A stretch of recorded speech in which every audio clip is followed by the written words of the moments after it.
ராமநாதபுரத்தில் பாரம்பரியமாக மீன்பிடி தொழிலில் ஈடுபட்டு வரும் முத்தரையர் சமுதாய மக்களுக்கு பல்வேறு நலத்திட்டங்களை திமுக செய்து வருவதாக அமைச்சர் மெய்யநாதன் தெரிவித்துள்ளார். ராமநாதபுரத்தில் மாவட்ட முத்தரையர் சங்கத்தின் சார்பில் புதிதாக கட்டப்பட்ட கட்டிட திறப்பு விழா நடைபெற்றது. இதில் அமைச்சர் மெய்யநாதன் சிறப்பு அழைப்பாளராக பங்கேற்றார்.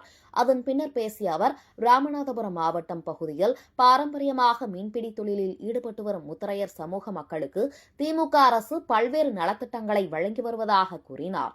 முத்தரையர் சமூகத்தின் கோரிக்கைகள் உடனுக்குடன் நிறைவேற்றப்படும் என்றும் உறுதியளித்தார்.